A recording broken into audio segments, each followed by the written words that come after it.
Hello and welcome to Haybridge Maths Department, Year 2 Pure. We're working our way through Chapter 5, Radians, and you'll be glad to know that this is the last video on radians. We're looking today at 5.5, which is small angle approximations. So this is all about what happens to theta when it is small. What we can basically say that sine theta, cos theta, and tan theta are. Now, this only works when we are in radians. This makes no sense when we're in degrees. So this is another reason why radians are so much better than degrees. Radians really do absolutely destroy degrees in terms of their usefulness. Here is another occasion. When theta is small, and I keep on saying when theta is small, then we can say, first of all, that sine theta is approximately equal to theta. You can see that with this graph here for sine theta, where we've got theta against y, we've got the sine curve, it's in radians here. So here's pi over 2, here's pi, minus pi over 2, and minus pi. And you can see here we've got the line y equals theta as well. And down by minus pi over 2, the curve and the line are pretty far apart. Here, the curve and the line are pretty far apart at pi over 2. But round by 0, the line and the curve, they're one and the same. So you can see it graphically there that when theta is small, keep on saying that, then sine theta is approximately equal to theta. If theta was infinitesimally small, it was an infinitesimal, you've basically got sine theta. That's going to be really useful for when we marry trig and differentiation, but we're not going to do that today. What we're going to do today is just play about with some small angle approximations and see how they work. So here's the first one, and we've said that sine theta is basically the same as theta. Here's the next one. Now cos theta is a bit weirder. Cos theta doesn't. It's because when theta is small, here, as you can see by the curve, we're all the way up here at 1. But you can see the cos curve over at minus pi, and at pi, it's miles away from this curve here. But as we get closer here to 0, as we get closer to 0 here, look, this curve and the cos curve are basically the same. And this curve, as you can see, is given by the equation 1 minus theta squared over 2. That's slightly written wrongly there. It should be 1 minus theta squared over 2. That line there, I don't know whether to stop and change. I think I'm going to go on. I think I'm going to carry on, but just make sure that you've got it written down like that here. When I've typed this out, clearly there's been an error, and what I'd like you to do is make sure that this one here is right. I'm actually going to write it out again. I think what I'll do is I'll write it here. Cos theta is approximately equal to 1 minus theta squared over 2. So make sure you get that version down there. There's just been a slight error when transcribing it there. So there you go. You've got the quadratic, the negative quadratic, 1 minus theta squared over 2. So it's basically the same as cos theta when theta is small.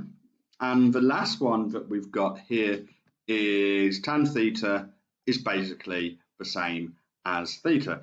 As you can see by this curve here and the line here again, when theta is small, the line of theta, y equals theta, and my line y equals tan theta, they're basically the same.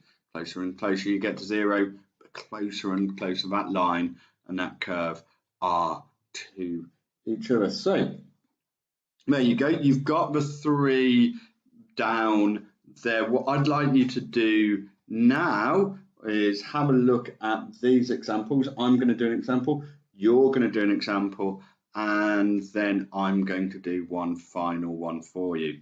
Let's have a look at this one here. We're going to have a look at example 20 from the book.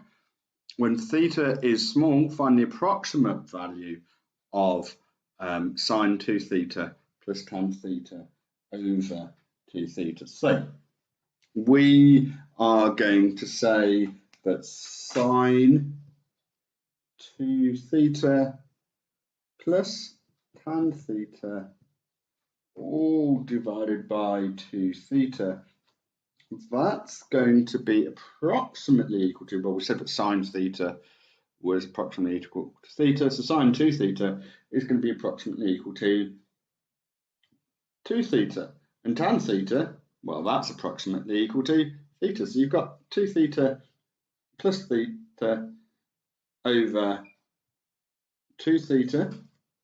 2 theta plus theta is equal to 3 theta over 2, and there, 3 theta over 2 theta, I should say, because there you can see that the thetas will cancel out, and you will just be left with 3 over 2. It is as straightforward as that. Right, that's one example from me. What I'd like you to do, pause that, make sure you've got down your small angle approximations, make sure you've got these 3 into your book, making sure that that is written as cos theta is approximately equal to 1 minus theta squared over 2, but make sure you've got all 3 down into your notes. Make sure you've got this written down. I'd get a sketch of the 3 graphs down into your notes, and then can you have a look at this example here, please? Okay, pause, have a go at it, and then I'll have a go in a second. Oh, wiping a board is a natural time for you to pause in, give you time to find the pause button and everything. Right, we're back. Okay, so cos 4 theta minus 1 over theta times sine 2 theta. So cos 4 theta minus 1 over theta sine 2 theta. That is approximately the same as 1 minus, now we're going to replace theta with 4 theta, so you've got 4 theta squared over 2, and you've got that take away 1 from here, which I've just put here. Oh, we've still got the problems of the focusing, but we've also got that sine 2 theta is going to be approximately the same as 2 theta, so you've got theta times 2 theta. Right, hopefully that should come into focus in a second. Right, the 1 here and the 1 here cancel each other out. You've got to take away 1 and positive 1. So you've got a minus from there. You've got 16 theta squared there over 2 here, and that x didn't do its job, did it? And then on the bottom you've got 2 theta squared. Minus 16 over 2 is minus 8 over 2, minus 8 over 2 over 2 is going to be minus 4, and of course the theta squareds will cancel out, so you are just going to see here minus 4. Apparently the book says 4, that's a typo. I don't know, maybe that's something that they've resolved in later editions, but it's definitely minus 4. Okay, last example, I'm going to go through with you this time we've got all three trig ratios that you know so far, and we are going to do two parts of it. We're going to do part A, where we just sort of do the rearranging, and then part B is, I can assure you, just a very, very tiny little step. So without beating about the bush anymore, let's go sine 5 theta plus tan 2 theta minus cos 2 theta. That is, when theta is small, that is approximately going to be equal to, well, sine 5 theta is going to go to 5 theta. If I put this here, or try this, will this focus it a bit more? Hey, there you go. So we've kept that there. Right, so we've got sine 5 theta plus tan 2 theta. Let's try focusing it again. We're getting, no, we just have to bear with me with this.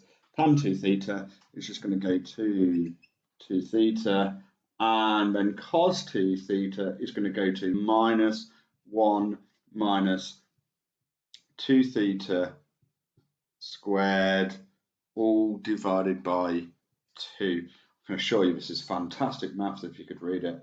Okay, let's try that. Let's see, you can actually copy that line down. Hopefully you can see that there.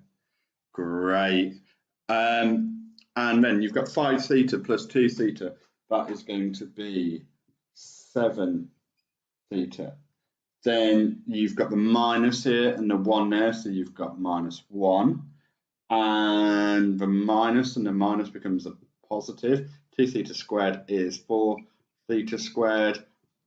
We're over 2. 4 theta squared over 2 is going to be 2 theta squared. So you've got about 4 theta squared over 2 goes to 2 theta squared, which I will write there. We've got the plus 7 theta there, and we're going to take away 1. And there you go, Bob's your uncle. That leads to that, leads to this, leads to that. Proved it. Okay, hence state the approximate value of sine 5 theta plus tan 2 theta minus cos 2 theta for small values of theta. Now, in this case, what we've got, if theta's really small, say like 0.000001, you square a really tiny number, you're getting an even tinier number. Just timesing it by 2 ain't going to make much difference to it. It's really small. If you're adding on 7 lots of a really small number, you know what? You've still got a really small number. Effectively 0. So these 2 bits here are basically 0, which just leaves you with this minus 1. So since theta is small, sine 5 theta plus tan 2 theta, I'm going to write it underneath here, minus cos 2 theta is approximately equal to minus 1. And there you go. So what you need to do now is do some more mucking around with small angles in exercise 5F, and then when you've done that, it'd be a good idea to spend some time going through the mixed exercise for chapter 5 as well. So exercise 5F, do that, then have a go at the mixed exercise as well. Thank you. Goodbye.